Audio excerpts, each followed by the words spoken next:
Hello students, good morning everyone. Welcome online platform. आज हम BA part third year की जो अग्गे के द्वारा जो कविता लिखी गई है हिरोशिमा, उसकी स्टडी करेंगे। इस वीडियो में हम सच्चिदानंद हीरानंद बादशाहन अग्गे की life history and his works and introduction to the poem Hiroshima की स्टडी करेंगे। तो students, let's start this video. Introduction to the poet Hiroshima, जो कि अग्गे के द्वारा लिखी गई है। अग्गे जिनका जन्म 1911 में हुआ है और 1987 में उनकी मृत्यु हुई है। तो अग्गे इज द स्यूडोनिम ऑफ सच्चिदानंद हीरानंद बादशाहन अग्गे। कि जो अग्गे है उसका जो नाम है, जो उपनाम है, वो सच्चिदानंद हीरानंद बादशाहन है। He was born at Lahore. उनका जन्म लाहौर, जो अब कहाँ पर है, पाकिस्तान में है, इन मार्च 1911। तो उनका जन्म मार्च 1911 में लाहौर, जो कि अब पाकिस्तान में, वहाँ पर हुआ। एंड डाइड एट दिल्ली, और दिल्ली में इनकी मृत्यु हुई ऑन 4 अप्रैल 1987, 4 अप्रैल 1987 को। हिज फादर, उनके पिता Hiranand was a great archaeologist. उनके जो पिता हैं वो एक महान आर्कियोलॉजिस्ट होता है, पुरातत्ववेत्ता थे। उनके जो पिताजी थे वो महान क्या थे, पुरातत्ववेत्ता थे। Agyeya was a major Hindi poet, novelist, critic, editor and journalist.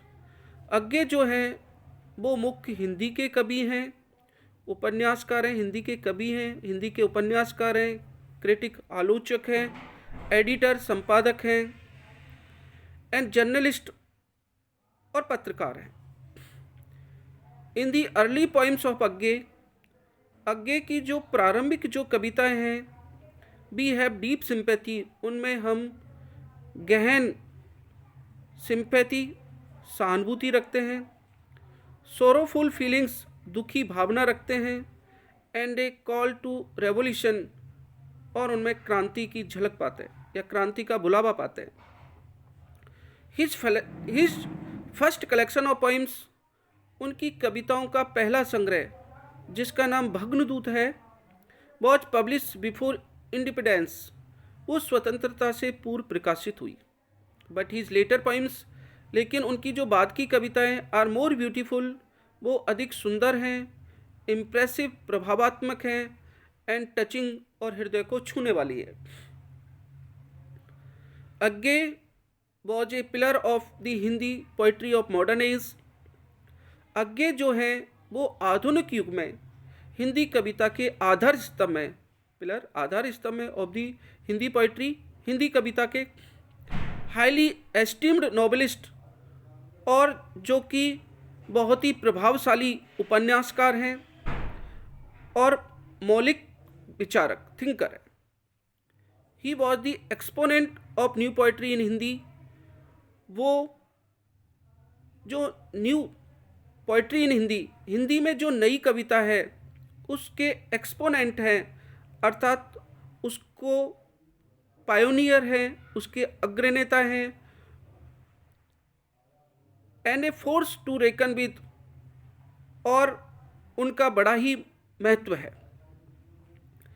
His places of work were mainly Lucknow. His places of work were mainly Lucknow and Delhi. उनके जो मुख्य स्थान हैं कार्य क्षेत्र के, वो लखनऊ है मुख्य रूप से, और दिल्ली है, अर्थात उनकी जो कर्मभूमि है वो लखनऊ और दिल्ली है मुख्य रूप से। His works are too numerous numbers to be counted, उनकी जो रचनाएं हैं बहुत ही कम संख्या में हैं जिनको कि गिना जा सकता है। सम ऑफ दीज आर, उनमें से कुछ हैं भग्नदूत, चिंता, नंदी के दीप, शेखर एक जीवनी इन टू पार्ट्स। शेखर इन जीवनी के कितने भाग हैं? 2 भाग हैं। अपने अपने अजनबी, अरे यायावर रहेगा याद, त्रिशंकु,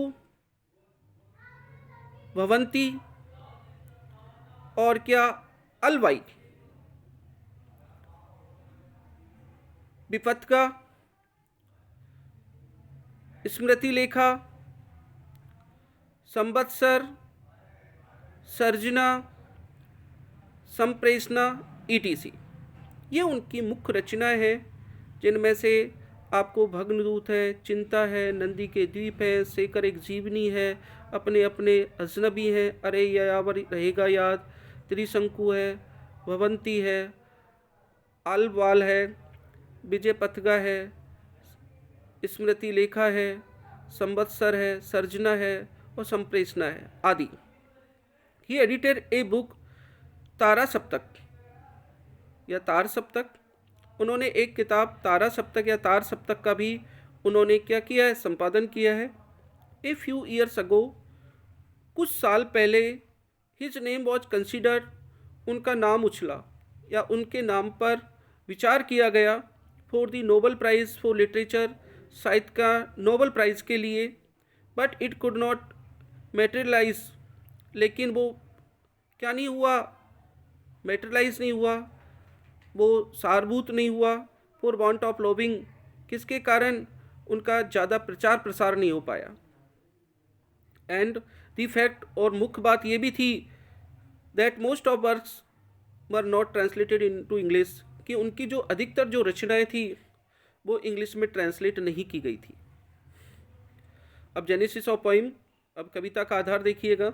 Hiroshima, this poem Hiroshima was originally written in Hindi, कि ये जो हिरोशिमा जो कविता है मूल रूप से हिंदी में लिखी गई है।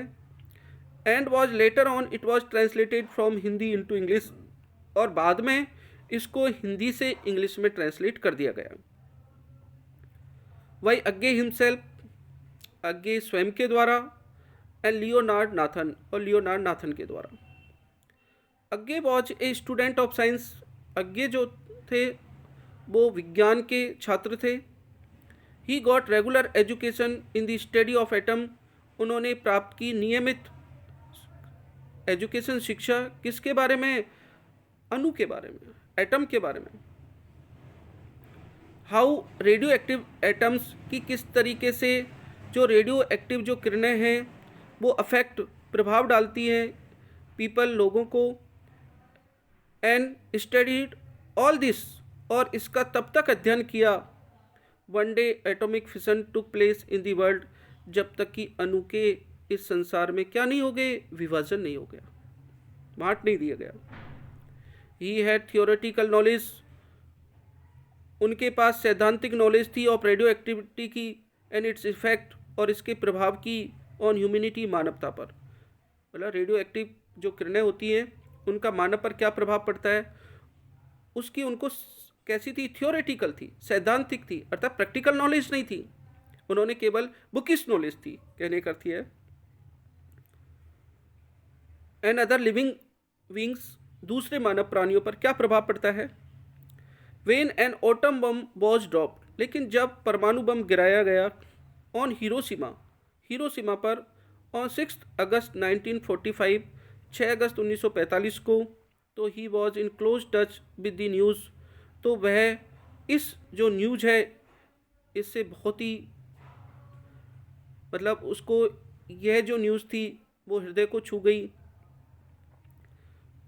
With the news and it's side effects, और इसके साइड इफ़ेक्ट्स माने क्या होते हैं? दुष्परिणाम।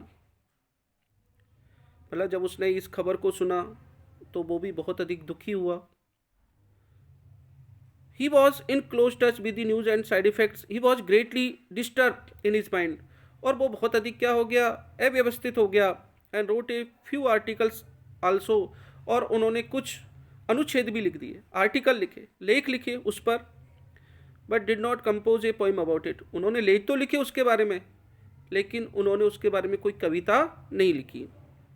ही had some experience of seeing some action of war, उनके पास कुछ अनुभव हैं जो उन्होंने युद्ध के एक्शनों को देखा है। When he was a journalist, जब वो पत्रकार था, on the eastern frontier of India, पूर्व प्रांत जो सीमांत क्षेत्र था भारत का, जहाँ पर उन्होंने युद्ध के बारे में देखा, युद्ध के दृश्यों को देखा, और उन्होंने उसके बारे में लिखा। तो स्टूडेंट्स, यहाँ पर ये जो introduction to the poet, introduction to the poet and his works and introduction to the poem, poet और पोइम यहाँ पर दोनों हमने कंप्लीट किए हैं। आई होप आपको ये वीडियो बहुत हेल्पफुल रही होगी। यदि आपको ये वीडियो अच्छी लगे तो प्लीज़ इसे लाइक करें, सब्सक्राइब करें, शेयर करें। Thank you very much.